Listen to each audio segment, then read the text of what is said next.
Hello there, and welcome back to the channel. This video contains full spoilers for Daredevil Born Again. You have been warned. So, surprisingly, I've seen quite the mixed reviews for Daredevil Born Again. I've been seeing people say the season doesn't work, or they're calling the show Bored Again. And I'm just sitting here like, did we watch the same show? Look, there are definitely things to criticize about the season. I'll touch on that later on in the video. But to say Born Again was a mess or a bad season of television is a pretty far stretch in my opinion. I mean, did y'all watch season 2? That shit is a 2-pack of ass. The fuck are you talking about? That shit stinks. Oh, okay. Obviously, I'm way over exaggerating there. Season 2 had generally good execution, and those first 4 episodes are some of the best in the show, especially with those amazing scenes with the Punisher. But my goodness, that season was all over the place. Literally everything having to do with the hand was just setup bait for the defenders. It completely took time away from the amazing Punisher storyline. And jeez, Elektra is so annoying. Me, let me kill people. Me, who cares about your life, Matthew? Matthew, I'm more important than Karen, Matthew. She became like better as time went on, but my gosh, she was just insufferable when they introduced her. Anyways, that rant out of the way, I wouldn't even consider Born Again the weakest season of Daredevil. I think given the issues I'll address, the season lies right behind season 1. I'm also a little more gracious to the problems with Born Again, given all the reshoots that had to happen. The show got that creative overhaul right in the middle of filming, so it's no surprise that parts of the show were gonna seem Frankenstein. That's not a complete excuse for bad products. Plenty of films have gone through reshoots that were still bad. But for what they were given, I thought the new showrunners gave us a pretty great season of television. And I'm extremely excited for the next season of the show. So I'm gonna go through the different arcs in the show, and I'm gonna talk about everything that worked and the stuff that didn't. I'm gonna divide this by episode 1, the White Tiger arc, the Bank Heist episode, the Muse Arc, and the final 2 episodes. Oh, and of course, if you personally didn't enjoy Daredevil Born Again, that's perfectly okay. People can dislike things for many different reasons. My argument is that I don't think this is a bad season from purely an objective lens. With that out of the way, let's dive in. Why? Why? So, I think this episode really determined if you're gonna like this show or not. Or at the very least, it should have given an indication of what was to come. Because, for one, it was quite obvious where the reshoots came into place. And 2, the general tone and filmmaking were pretty consistent throughout the season. I saw some people say that Born Again started off great, but then it went downhill afterwards. Sure, I think there were problems with the middle of the season, but overall, especially with the beginning and end, I thought the season was really consistent. I guess I just don't understand how you could love the first 2 episodes and not care for the ending. But I'm getting ahead of myself here. Okay, so the death of Foggy was obviously the craziest part of the season. The first 10 minutes of the first episode were pretty insane if you ask me. Now, I say the reshoots were obvious because that first scene was not originally in this show. Born Again basically would have started off with Foggy's death off screen, with Karen probably already gone as well. It seems the overall story has remained the same throughout the different writers. It was just the execution of said story that drastically changed. If you thought the first episode sucked, thinking Foggy's death was disrespectful or feeling the show was too slow and expository, then you probably were not going to like this show. Stylistically, it's very different from the Netflix one, and that can cause a shock to the system. Now, personally, I'm okay with Foggy's death. Well, I'm obviously still depressed. It makes sense for the arc Matt goes on throughout the season. The life of a vigilante has consequences. It makes sense why Matt would want to walk away from that, especially for something as tragic as this. I think I would have liked for Foggy to appear in flashbacks or like as a Force ghost, but I think his death was handled with the severity of what that was needed. Anyways, I loved the first fight scene between Daredevil and Bullseye. It was the matchup we needed. I'm still waiting for Bullseye to get his costume. We need that in the next season. Now, some of the CGI was pretty goofy, and that's certainly a valid criticism to have. I get they wanted to make him look more acrobatic, but this wasn't the way to do it. I also thought, some of the fight scenes in the season could have been edited a little better. But these things aren't super important to me, which is why, they don't ruin the show. The rest of the episode continues somewhat slowly with dual focus placed on Matt and Fisk. I really enjoyed the duality of the two characters this season. They both want to walk away from their violent past, but for one reason or another, they were drawn back into it. The difference, of course, is how they channeled that anger and rage. I appreciate how they utilized the foil system to explore these two characters. Lastly, I just wanted to mention, I don't think Matt's B team worked that well this season. I liked Cherry, but Heather and Kirsten were just kind of there. I'll get back to Heather because I have my thoughts on her. We're fighting because you lied to me. You made me feel stupid and unimportant. But I never really felt a connection with his side team. They never developed them enough as characters, so I never really cared for them. I think the lack of interesting side characters for Matt, plus the more slow burn approach to the season, might be why a lot of people were turned off this season. The slow burn was a huge criticism of Andor, one I disagree with, but is certainly understandable. That said, I loved everyone involved with Fisk's mayoral campaign. Chief Gallo, Sheila, Daniel, Buck. It was so interesting seeing all their interactions and how they folded into the Kingpin conspiracy. Like I mentioned earlier, I think the first episode is pretty indicative of how the season was going to feel. For Matt's B team, I think a lot of their scenes were probably cut. I'll get more into that later, but it just seems like there's something missing with those characters. If you did not like the first episode, you probably weren't going to enjoy the rest of it. And if you liked the first episode and did not like the rest, I'm not sure what to tell you. I think that's kind of weird, but to each their own. But let's move on to the next arc. The White Tiger arc might be my favorite one of the season. I loved Camar de los Reyes as White Tiger. Rest in peace to him. His death, in the show and in real life were so tragic. It honestly makes me really sad. But it was great to see him in this role, going back and forth with Matt. The character development for Daredevil was great. Obviously, he sees himself in White Tiger. It's the whole reason he's defending him. But Matt is so jaded from Foggy's death that he blindly believes the law is the solution to everything. As we see throughout the season, it's not. I really enjoyed seeing the legal perspective of the Marvel Universe, especially with how morally complicated it gets when you compare them with the police, though more on that later. Daredevil did in a few episodes what an entire season of She-Hulk couldn't, and that was provide an interesting lens to what the law looks like for Marvel heroes and vigilantes. Speaking of which, seeing Wilson Fisk rise to power is always fun to watch. In a way, you can really tell why the common person would vote for him, even if we all know how sus and evil he can be. There's certainly an aura to his personality that is almost alluring. If you're as frustrated as the common New Yorker, it's easy to get swept up in Kingpin's lies. Though what I found really interesting about Fisk this season is that at first it really does seem like he wants to be better. You almost want to believe he's here to change himself and the city for the better. But we all know how that ended. I wasn't quite expecting Fisk and Vanessa to go to couples therapy. It's never something I imagined for the characters since they were all lovey-dovey last time we saw them. But I personally thought it provided for some great scenes of character development for the two of them. The couple might be my favorite characters this season. It was just so invigorating seeing their relationship develop, and as they grew stronger, so did their power. Lastly, I loved the conversation between Matt and Frank in episode 4. It was extremely reminiscent of the best scenes of the Netflix show, and the acting was superb. I was honestly pretty close to shedding a tear.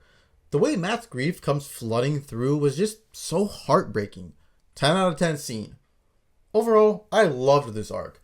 All the character development was great. I was introduced to a great Marvel character, and we got another crazy death. I mean, geez, talk about just instant KO. I applaud the writers for having the balls to make these decisions throughout the season. I think my only criticism is I feel we should have gotten more scenes of Hector as White Tiger.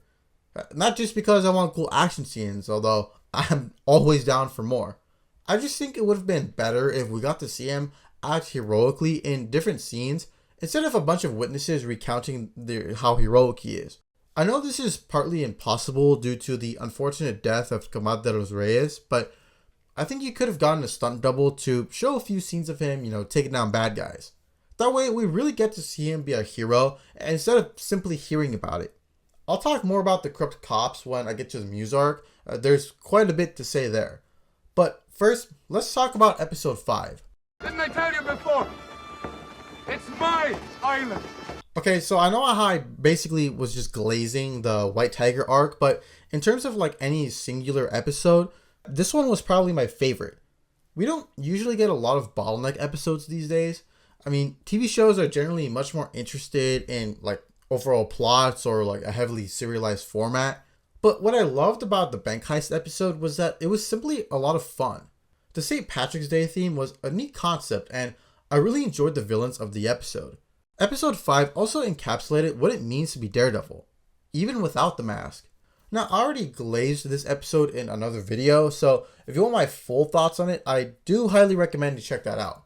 But in short, even though the episode was mostly focused on being light fun, it acted as a nice gateway between Matt in the beginning of the season and Daredevil in the back half.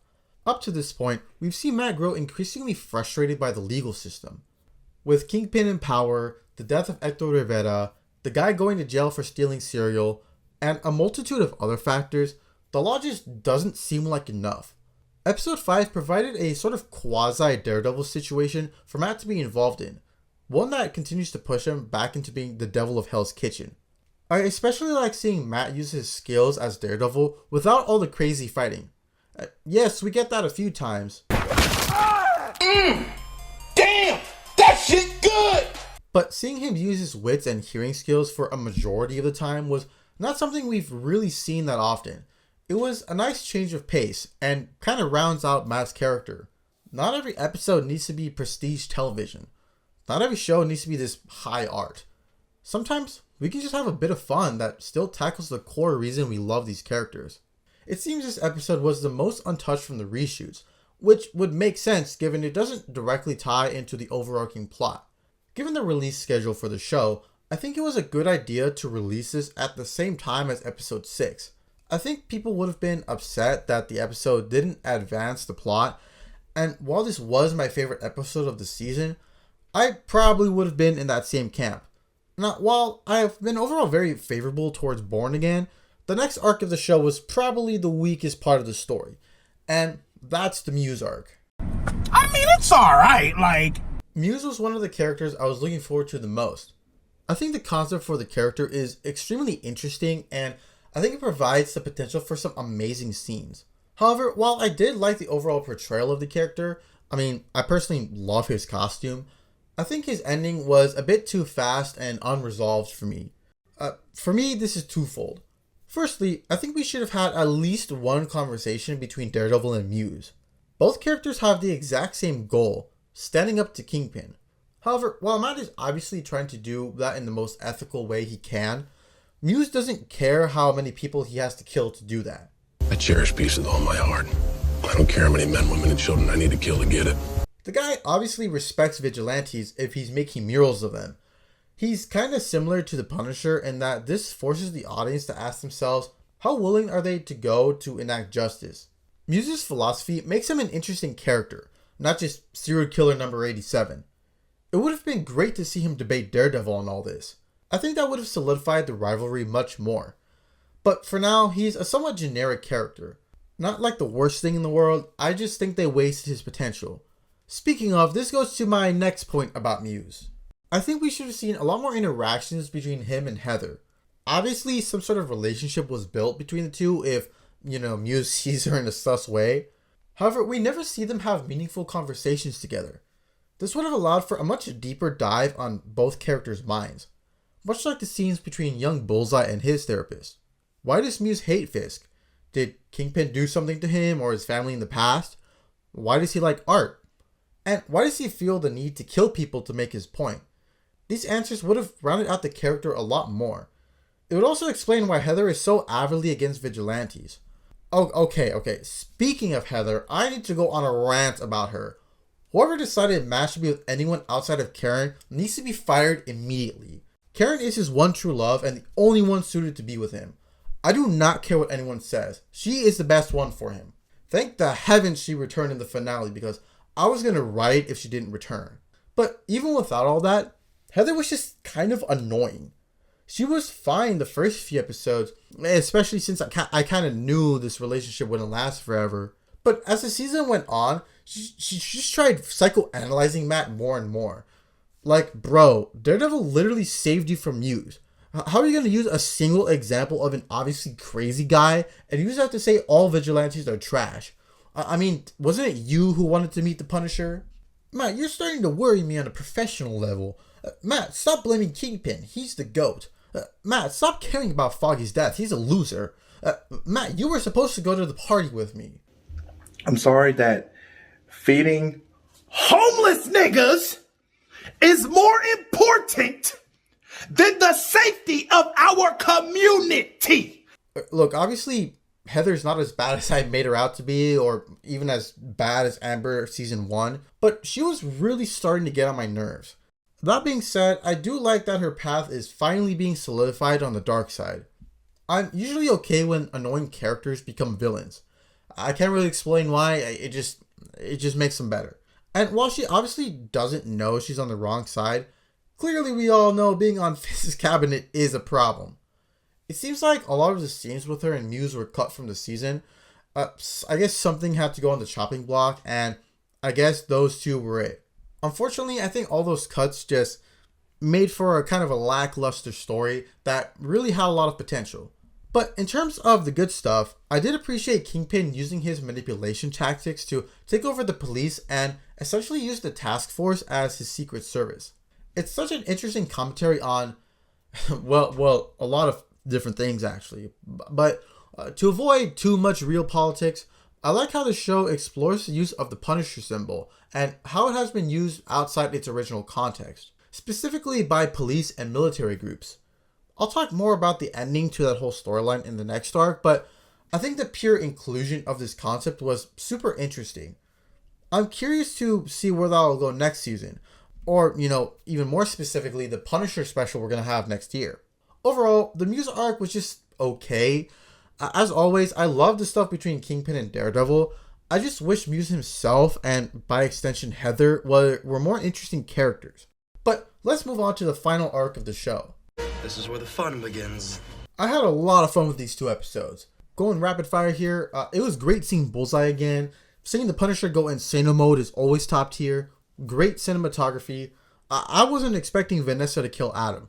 I thought Kingpin would have done the deed, but this scene alone elevated Vanessa's role for me. She's such an intriguing character. Oh, and the death of Commissioner Gallo was actually crazy. I didn't think the car scene from season 1 could be topped, but Kingpin red rushing this guy's head, just on another level. I love it. One small criticism I had of these episodes is I feel Frank's conversation with the task force was a bit underwhelming. I think he should have been more explicit as to why the task force is in the wrong and what it truly means to be the Punisher. The cops want to be edgelords, but Frank knows being the Punisher isn't cool or fun. It constantly pains him. I think a more direct conversation about how the task force is hijacking his logo would have gone a long way. But hey, we got a great scene of Punisher absolutely annihilating those cops, so I'm not too mad. Now, there was another big point of contention people brought up. I want Spider-Man! Obviously, we're all asking, where is Spider-Man? I mean, for something as big as anti-vigilante policy, Spider-Man's gotta be involved. He was even referenced in episode 2 of the show. Now, the real-world depression reason has a lot to do with a stupid rights situation. As of right now, MCU Spider-Man is not allowed to show up in a live-action TV show, while Kingpin is not allowed to appear in live-action films. Hopefully, Sony and Marvel lock in, because this would be incredibly sad if we can't see Peter and Matt go up against Fisk. But for now, we're just gonna have to wait for whatever weird reason they give us for where Spider-Man is. Now, I will be making a follow-up video for how to save the MCU if these rights issues persist, because if Spider-Man and Daredevil can't team up, the MCU might be cooked. Anyways, I am glad Born Again didn't go too crazy with the cameo fest. I think it would have taken away from the tightly knit focus on Matt's arc. Plus, we already saw the return of Punisher and Karen in the finale. For now, that's enough for me. I think it would be silly not to include more heroes in the next season. To be honest, I'll actually be quite disappointed if that's the case. So, who's most likely to show up?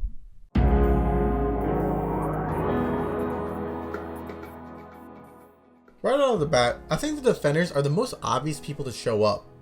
Very specifically, Luke Cage. In the Devil's Reign arc, he plays a very important role. After Kingpin is defeated, he ends up taking over as mayor of New York. Out of all the Defenders, he's gotta show up. Jessica Jones and Iron Fist I'm a little less confident about. There's no real reason I say that. I guess their shows weren't as well received. That said, pretty much all the actors have expressed interest in reprising their roles, and if Luke Cage is there, I think it'd be odd if Jessica Jones and Iron Fist didn't show up. Next up is Kate Bishop. Now, out of all the legacy characters, she's probably my favorite. She's just a lot of fun, and her relationship with her family and Hawkeye are super interesting. Of course, we know Kate has confronted Fisk before given the Hawkeye show, and given Jack, aka Swordsman, was locked up, it makes 100% sense that Kate would come and rescue him. I'd love for both her and Hawkeye to help Daredevil out. Now, the MCU hasn't really solidified what's going on with the Avengers. I guess they're dismantled at the moment. It looks like Thunderbolts will clarify all that. Hopefully that film and the next season of Born Again delves into, what's going on with the Avengers, because I'm curious if any other members would help out. Again, I think it'd be sick to see Hawkeye and Kate Bishop join in on the fight, especially because both of them have a history with Kingpin. It'd just be weird if Hawkeye was like the only Avenger on the team, but we'll have to wait and see. Next is Ms. Marvel. We all saw how in episode 5, Matt Murdock teamed up with Kamala Khan's father. I can definitely see Daredevil and Ms. Marvel crossing paths regardless of the policy changes in New York. Now, Kamala lives in Jersey City, which isn't in New York. I'm certainly curious how the law would apply to Ms. Marvel. Like, can she do all her stuff in New Jersey, but as soon as she crosses the bridge, she's cooked? Would the mayor of New Jersey follow suit and also ban vigilantes? What exactly is the task force jurisdiction? I assume they and Damage Control would be friends given they don't like superheroes. I find a lot of these policy questions super fascinating, so I'm curious to see if that'll be addressed at all. Given the post-credit scene of the Marvels, Kamala being in Born Again would make a lot of sense given she's talked to Kate Bishop. Have I stressed how much I want to see Kate? I promise, it's not because I'm a simp. Liar! I also think Echo has a very good chance of showing up. Obviously, she's directly tied to Kingpin. I mean, she had an entire show dedicated to her relationship with him. I loved the encounter she had with Daredevil in her show. I think it'd be sick if she was part of his team. And obviously it would make sense for her character because she wants to take Kingpin down. The last hero I think has a high chance of showing up is White Tiger. No, not Hector Ayala. His niece Angela. In the comics, she picks up the mantle of White Tiger after Hector's death. She played a pretty prominent role throughout the middle of Born Again, especially during the Muse Arc. It would make a lot of sense for her to become White Tiger in honor of her uncle. Perhaps Daredevil trains her as she continues to want justice against the task force. Aside from all the characters I've already mentioned, it's a bit hard to speculate who else might show up. I think there's a good chance the Thunderbolts might pop up, especially given their role in the Devil's Reign arc in the comics. Though whether they'd be on Matt's team or Kingpin's is another discussion entirely. Avengers Doomsday does come out shortly after the next season. They might not want to go too crazy with the heroes, so they're in a good spot for that film. But let's move on to the conclusion.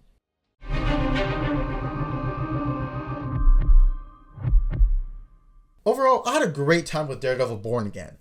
I'm not going to say people's disappointment is completely unwarranted.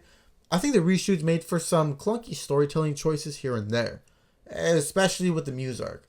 I think some of the fight sequences were filmed a bit funky as well, but I can't really see why people would say this was bad or a mess. Matt and Fisk had very engaging arcs throughout the season. It was so interesting seeing their psyche evolve. I also appreciated a lot of the new cinematography, specifically when Matt is using his super hearing. There's just a lot I love this season. I've been listening to the new intro theme on repeat, and the finale has me thoroughly excited for the next season. It's been a long time since I've been hyped for a new Marvel project. It's nice getting to actually enjoy a new Marvel show. I think with how cynical we all are, we're looking for every problem in each project. I certainly get that. I mean, trust me, I certainly do. But when it's clear the showrunners have passion for their work, I think we should give them some leeway, especially since the final product itself was pretty good. Hopefully season 2 of Born Again is able to avoid the mistakes of the first one. Writing a new script from scratch instead of reshaping an old one should help with a lot of these issues that were in the season. But let me know your thoughts on all this. Did you enjoy Born Again? And what other Marvel heroes do you think will show up in season 2? Let me know down below. Thanks for watching, and may the Force be with you.